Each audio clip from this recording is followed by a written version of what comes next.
This is the full Windsor knot.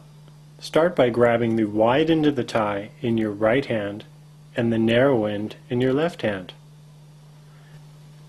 Start by crossing the wide end of the tie in front of the narrow end. And then take the wide end up through the loop around your neck, behind the narrow end of the tie. Once you pull this through, you want to end up on the left side of the tie. Now again, grab the wide end of the tie and cross it behind the narrow end, ending on the right side. Now take the wide end of the tie and go up and over the loop around your neck and down through the loop, ending on the right side. Now cross the wide end in front of the narrow end and come up and under the loop around your neck.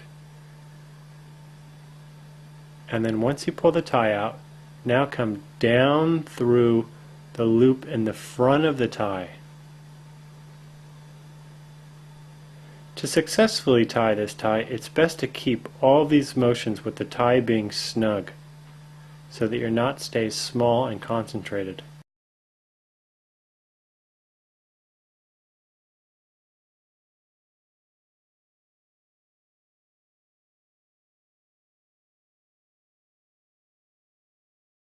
Hello and welcome to my tutorial for this, the rose knot. Something that I came up with after trying to find something that didn't just look like a triangle. Let me show you how it's done. The first step is to pop your collar and get a tie, as with any tie knot. The next is to bring the tie so that the fat end rests at your waist. I don't think you can see that, but trust me, it's there. Then you want to put a dimple in it, like so, and you're ready to go. And this is because this tie is a little different, so much as you actually have to wrap around the thin end, as opposed to the, where'd it go? The fat end, here. So you just saw the first move here, and that is to just bring it around like that. Then you want to move that thin end and pass it through the top while holding the dimple. That makes sure that it's nice and good. Then you end up with this triangle thing, and that is the base for the rest of the knot. So you want to pass the tie over that and then up. The second weird thing is that you actually have to then reopen that so that you can put your finger through it like that, and then bring the tie through that. And that's what gives it the weaved look. Take the thin end that you just passed through here, as you can see, and bring it back down through the hole in the back. Now you're going to need to tighten this mess up, and the way you do that is that you pull down on the right side of the triangle. That brings in this here. And then you want to pull up on the top of the triangle, and that brings in that. You may need to do that a couple of times, but it's fairly quick.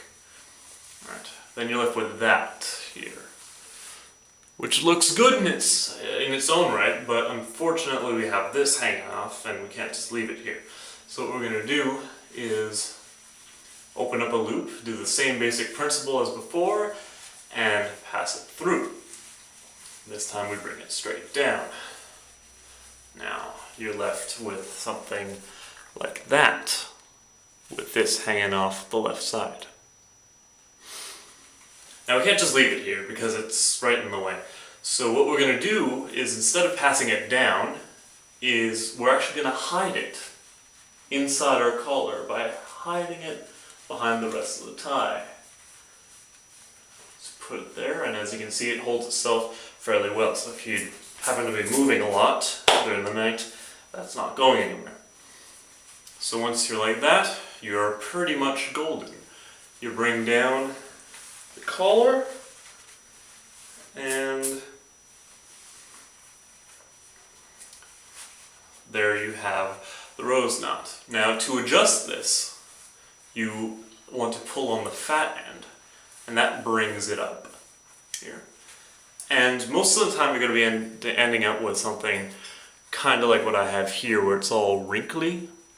Now one way you can get rid of that, or at least help get rid of some of it, is to get a headphone jack and just put it in there, and just slide it around, trying to flatten it out. As you can see, it's just a little bit better. And another thing you can do is put your thumb on the back and support the knot on all three of its sides with your fingers and push forward, and that plumps it up and that fleshes out any of the remaining bumps. Well, at least most of them. It's never going to be perfect, but you can get pretty darn close.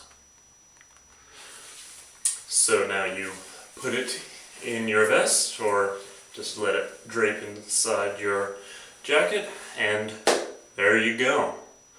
That there is how you tie the rose knot. Thanks for watching.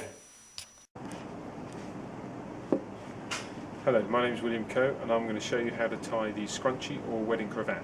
First off, do up your top button on your wing collar shirt.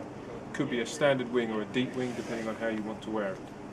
Now, it goes round the collar, and roughly where one of the blades comes up and fattens out, that should be level with one of your top button. And then it's very straightforward. You take one end over the other, round the back, round the front, come up from the back, pull all the way through. Try not to pull the knot too tight, because you want a nice big ruffled knot. You take the shorter blade, push it through the front, pull down, and then just pull up to cover your top button. You might need to look in the mirror at this point or get someone to help you. And don't worry about the blade lengths, because they'll all be tucked under the waistcoat that will come up at least to here. All we're interested in doing is making sure we've got a nice, rich, large knot that covers your top button and makes the whole scrunch look attractive. And there we go. Hello, my name is William Coe, and I'm going to show you the easy way to tie an adjustable bow tie. All bow ties, or most bow ties, are adjustable. So the easy way to tie it in the first instance is to let it all the way out, and you'll see why as we go through the demonstration. So this effectively fits in by collar size, and it just slips into there. If you take it out and let it all the way out, it makes tying the bow tie a lot easier. Right, tie is obviously the same either end, two blades, so therefore goes round the neck, and it doesn't matter which end you start, whichever is more comfortable. So where the blade, you make sure that's not twisted, where the blade comes onto the tie, bring that by your top button. Then all you do is take long over short and take your long up. Pull tight. Forget your long. You form your bow, and you can either form your bow either way, it doesn't matter.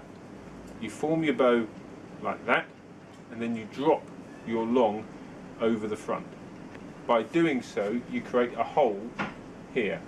That is where you need to pass the bow tie through.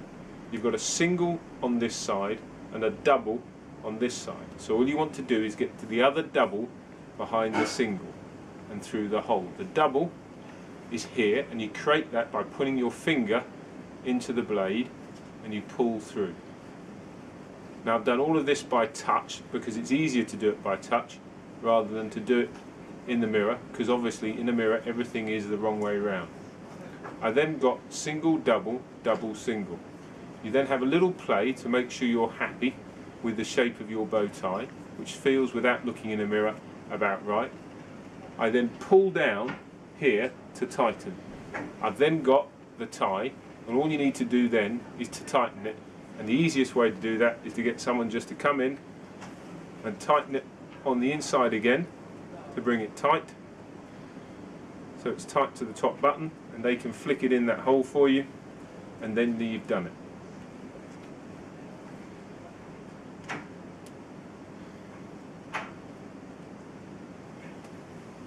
There we go. Bring that round to the front. Make sure the wing is over the bow, covering the top button. There you go. The easy way to tie a bow tie.